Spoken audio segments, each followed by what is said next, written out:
Goals are very motivating. A goal can be the exercise you want to teach, the next title you would like to earn, or the show you'd like to go to. So let's talk about your goals. Setting a goal or refocusing on goals you have may be just what you need to get motivated. I think it's safe to divide you into 3 groups. Group 1 is the group of you that have dogs that are learning the exercises. Typically, these are young dogs. You're just teaching them the exercises. Group 2, you have a dog that's ready to earn a title, whether that title be in novice, open, or utility. Group 3, you have dogs that are ready to compete, or they were competing in open B and utility B. So think about the dog or the dogs that you're training, because now I want you to determine or revisit your dreams for this dog. What were you hoping you would accomplish when you got this puppy? Now, this is like flying in an airplane and taking a picture from 10,000 feet. I want you to think about what you hope to accomplish, what titles you hope to earn. Many of you compete in more than one venue, and I totally support you in that. So let's include what you want to achieve in all of those venues. Have you ever written down what your dreams are for this dog? I have, and I do. I had my first competition dog while I was in high school, and I had written in my notebook, probably Latin class, because I really wasn't very interested in that, exactly who I wanted her to become. I wrote down champion, Cimarron's, Dusty Dawn, UD, TDX, QA2. At that time, there had only been 6 female golden retrievers to have a championship that were also qualified all-age field dogs. And additionally, I wanted a UD and a TDX. That was my dream, and I intended to do it. And at 17, the sky's the limit. Later, I got a golden retriever named Eli. He placed in his first field trial when he was 13 months of age. And I remember somebody walking up to me and saying, "Do I see a field champion and an obedience trial champion in our breed?" Well, I'm pretty dark complected, so they probably couldn't see that I was flushed and feeling embarrassed, but I'd already written it down. FC, AFC, OTCH, top brass, ascending Elijah. Now, right now, I'm training a female Labrador named M, and I know what my dream is for M. I want an amateur field championship and an obedience trial championship. There, I said it. It's kind of scary to say it out loud, especially in front of all of you. I'm kind of putting myself on the line, maybe. My dream for M now becomes my goal. Michelangelo said, "The greatest danger for most of us is not that our aim is too high and we miss it, but that it is too low and we reach it." Here's what I've learned from years of goal setting. Do you know what happens if I don't reach my goal? I will have had lots of fun, an amazing journey. I will have learned a lot and met a lot of great people. I'll be disappointed, but that disappointment cannot compare to the joy that I will have had pursuing that goal. Some of you are afraid to say your goal right out loud. Maybe you're embarrassed or self-conscious. I get it. Maybe you think somebody will laugh at you. I will not laugh. I love a clear goal. If you have a goal, I will do everything in my power to help you reach it. By the way, I've set goals and missed before. I had an obedience trial champion golden retriever named Alec, and I wanted to get him qualified all age, and I couldn't do it. He had placements, but he didn't have the necessary win. I had a golden named Caleb and a lab named Aaron. Both of them were amateur field champions and obedience trial champions, and I wanted them to be field champions. Well, Caleb never got the win he needed for that title, and Aaron had to retire, needing 1/2 point. So if you think that if you say your goal out loud and you fail, it will reflect poorly on you, I disagree. The joy is in the journey. So let's decide what the journey is going to be. Dreams become goals, and goals become action. So let your dream become your goal, and let your goal start to motivate you. Now, let's start to land the plane. Bring yourself down to 5,000 feet. because that big ultimate goal has to be broken down into smaller goals that you need to accomplish on the way to your big goal. Group 1, those of you that are teaching your dogs the exercises, do you recognize this? This is the overview of skills chart. This chart divides all of the exercises into 5 categories. There are healing skills, stationary skills, recall skills, jumping skills, and retrieving skills. This chart lists all the exercises and the order that I believe you should teach them. Some of you have recently been engaged in the information that I put out about starting puppies. Puppy training happens way over here to the left of the chart, but it doesn't take long to get from 8 weeks to 6 months. And by 6 months, you're ready to start working your way through this chart. If your dog has not yet been introduced to all the obedience exercises, I want you to print out this chart. I want your goal to be to teach your dog all of the exercises. They won't be perfect, but you can teach your dog all the general skills. I do not think that your dog needs to be perfect on all the exercises before you start showing. I do think that it takes a long time to get good enough at healing to show him in novice. So why not teach him the remaining exercises? You can do both. Imagine that you have a blank canvas in front of you and you're going to paint a picture. Your first goal is to sketch in all the objects that are going to go ultimately on that canvas. Last year, I was fortunate to have Em, and she didn't know much about obedience. I spent the entire year working through this chart. We did lots of healing. I taught her the retrieve. I taught her the retrieve on the flat, then gloves, then the retrieve over the high jump. I started teaching her to jump. I taught her directed jumping. Then I taught her the broad jump. Now we're working on gloves and go outs together. But when I think back to how little Em knew at the start of the year and how much she knows now, I am thrilled. I met a very important goal.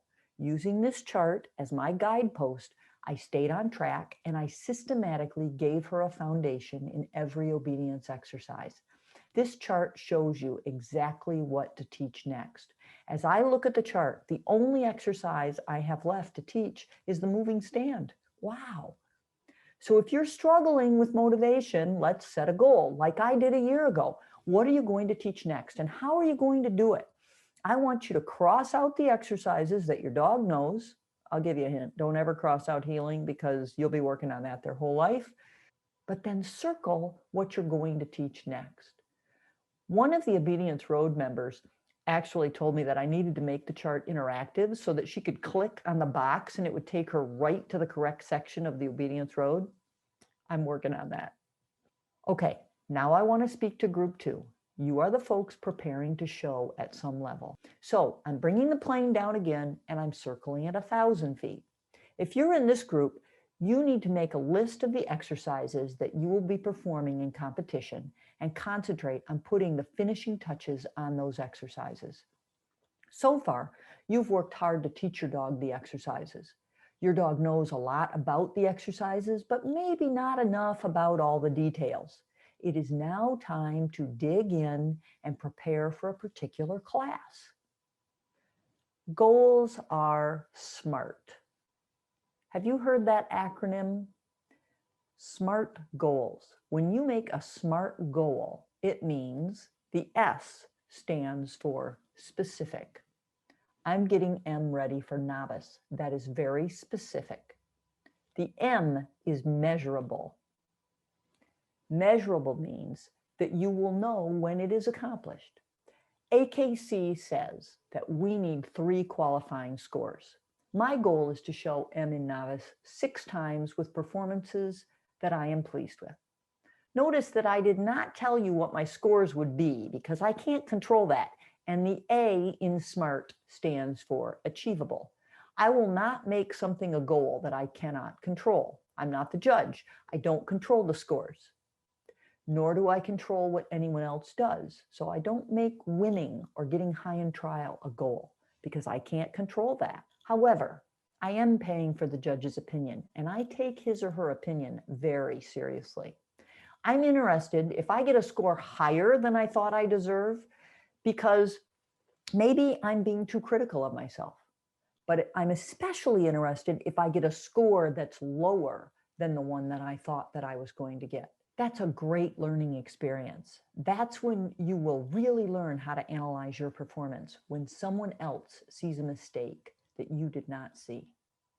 I want 6 good performances because I know that the ring experience I will gain in novice is critical to the more advanced classes. I will learn a lot about how to warm M up and how she responds to a variety of situations. This is experience I want from the novice ring before I go on to the more advanced classes and my ultimate goal. SMA, the R in a SMART goal, stands for relevant. Well, the CD is certainly relevant. I need a CD so that I can ultimately get to an obedience trial championship. I can't skip that step. The T stands for time-based. All right, see how this is coming together? How about you? Are you preparing to show in a class? Can you put the SMART test to your goals? Is it specific, measurable, achievable, relevant, and time-based? Okay, now I'm going to bring the plane in for a landing. Again, applying the SMART standard. Be specific. Thinking about novice. Today, I don't feel confident that M has had enough experience heeling off-leash in lots of new and different situations or locations. So my immediate goal is to find somewhere to heel off-leash that M has never been. It's cold. It's winter. I don't have a building to train in.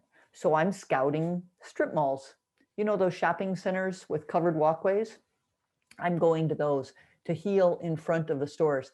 I don't really like making a spectacle of myself, so I try to go before the majority of the stores are open, as I can heel and see what M is doing in the reflection of the window. All right, M is for measurable. I'm going to commit to practicing in a new location 3 days a week. Is it achievable? SMA. Achievable, be honest. That's achievable for me. I can fit that into my schedule. Is it relevant? Absolutely, it's relevant. You have to heel in novice and you have to do a lot of heeling off leash. And how long am I going to do this?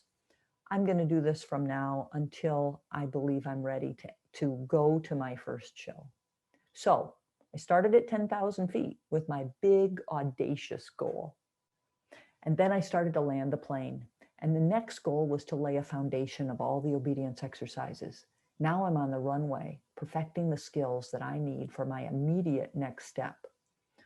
Okay, group 3, those of you who have a dog that is ready to show in open and utility. When you begin training your dog, you are the teacher and the dog is the student. And I have long said that 70% of your success is dependent on how well trained your dog is. But once your dog is well trained and competing, you're no longer the teacher, you are the coach. And I believe that 30% of your success is due to how well you coach your athlete on the day of the show. So let's gear up and get going. I would like everybody to get out a calendar. Okay, everybody can do this exercise. Remember, SMART goals are time-based. So it makes sense to start with a calendar. All right, group 1. If you have a dog that is learning the exercises, I told you to print out the overview of skills chart and cross out the exercises your dog knows and circle the exercises that you're going to teach next. Now you are being specific. You know exactly what exercises you're teaching. Measurable, you're using a calendar as a guide. Achievable, if you will follow this chart, you will have the prerequisites you need for the upcoming exercise. Relevant? Yep, all these exercises are relevant to your goal. Finally, look at the calendar and imagine how far you think you can get in a given length of time. And especially if you are motivated by a deadline, attaching a goal to a date is very motivating. Group 2, those of you that are preparing for a particular class, you are going to dive deep into that class that you are preparing for competition. For example, I'm getting ready for novice, and I told you how I was going to work on my off-leash heeling. I'm going to set a SMART goal for every exercise. How many people am I going to do a stand for exam for and let them examine them? How and when am I going to proof the recall? Don't forget the stays, etc. I'm going to make a list of the exercises that I will be doing in competition. And I want you to do that too, novice, open, or utility. And I want you to make a SMART goal for each one. Group 3, looking at your calendar. Many of you compete in more than one venue. So let's start by filling in the dates that you believe you might be competing. Write down what you hope to do in the next 3 to 6 months. In other words, look at the calendar and write down the names of the events you hope to go to. Now, pick a date that you're hoping to show, and let's pretend you have found a show in the middle of February. The next thing I want you to do is pick a date that's halfway there, and then train like you're preparing for a show on the first date. Decide what you're going to do every day. What exercises do you need to emphasize or point at? And maybe you can only do that a week at a time. But on that first date, I want you to do a run through. I want you to videotape that run through. Or you can have a friend run you through and analyze the performance together. You're going to really analyze what went right and what went wrong, and what you did prior to the show, the days prior, right up to the warm-up that you tried. How are you going to alter that between now that date and the date of your first show? A coach watches the game tape. A coach plans this week's practice based on last week's game. A coach prepares for the specific event coming up. What does that mean? It means, what's the venue look like that you're going to be competing in? Is it one ring or is it more than one ring? What are the go-outs going to be? What's the background of the go-outs going to be? What do you know about the judge? If you know that this judge has a propensity to heel you in an X pattern in the utility ring, then you need to practice that, okay? Sometimes if the venue is not in a place where I can train, but it's convenient to me, I'll go train in the parking lot so that the day I get there, when I get the dog out of the car, he says, oh, we practice here. Think about how you're going to coach your player differently than you did at the last event. Okay, all of you, I want to challenge you to set 3 SMART goals. For example, if your goal is to teach an exercise, write down how you're going to start. If you're preparing for a particular class to compete, make a list of the exercises you need to focus on and how you intend to do it. If you're showing an open bee and utility bee, think about the changes you need to make to your warm-up and how you can practice your new warm-up routine. Meanwhile, I have a little more information to share with you. Goals need to be SMART, but you need to be sure that you have a plan to overcome any training issues that could threaten your progress.